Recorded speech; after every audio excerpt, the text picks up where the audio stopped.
എന്താണ് ടെസ്റാക്ട് അല്ലെങ്കിൽ 4 dimensional hyper cube? നമുക്കിപ്പോൾ ഇവിടെ ഒരു ഡോട്ട് സങ്കല്പിക്കാം. ഇതാണ് 0 ഡയമെൻഷൻ. ഇതിനെ മറ്റൊരു ആക്സിസിലേക്ക്, അതായത് എക്സ് ആക്സിസിലേക്ക് എക്സ്റ്റെൻഡ് ചെയ്താൽ നമുക്കൊരു ലൈൻ കിട്ടും. ഇതാണ് 1 ഡയമെൻഷൻ. ഇതിനെ മറ്റൊരു വൈ ആക്സിസിലേക്ക് എക്സ്റ്റെൻഡ് ചെയ്താൽ നമുക്കൊരു സ്ക്വയർ കിട്ടും, അതായത് 2 ഡയമെൻഷൻ. ഇതിനെ ഇസഡ് ആക്സിസിലേക്ക് എക്സ്റ്റെൻഡ് ചെയ്താൽ നമുക്കൊരു ക്യൂബ് കിട്ടും, അതായത് നീളം, വീതി, ഉയരം ഉള്ള ഒരു ക്യൂബ് കിട്ടും. അതാണ് 3rd ഡയമെൻഷൻ. ഇപ്പോൾ നമ്മൾ ജീവിക്കുന്നത് 3rd ഡയമെൻഷനിലാണെന്ന് നമുക്കറിയാം. നമ്മളൊരു വസ്തുവിനെ കാണുന്നത് 2 ഡയമെൻഷനിലാണ്.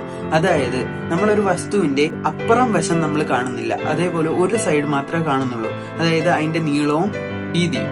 അപ്പോൾ നമ്മൾ 2 ഡയമെൻഷനിൽ ഒരു 3D ഒബ്ജക്റ്റിനെ കാണുന്നത് പോലെ തന്നെ 4th ഡയമെൻഷനിലുള്ള ഒരു ഹൈപ്പർ ക്യൂബ്, അതായത് ഒരു ടെസ്റാക്ട് നമ്മൾ 3 ഡയമെൻഷനിലേക്ക് പ്രൊജക്ട് ചെയ്യാൻ പറ്റും. അങ്ങനെയുള്ള ഒരു രൂപമാണ് നിങ്ങൾ ഇവിടെ കാണുന്നത്.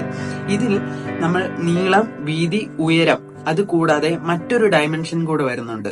നമുക്കിവിടെ അതിനെ W ഡയറക്ഷൻ ആയിട്ട് എടുക്കാം. അങ്ങനെയെങ്കിൽ ഇത് റൊട്ടേറ്റ് ചെയ്യുമ്പോൾ ഉള്ള രൂപമാണ് നിങ്ങളിപ്പോൾ കാണുന്നത്. അതായത് x, y and z W ആക്സിസിൽ റൊട്ടേറ്റ് ചെയ്യുമ്പോൾ ഉള്ള ഒരു രൂപം.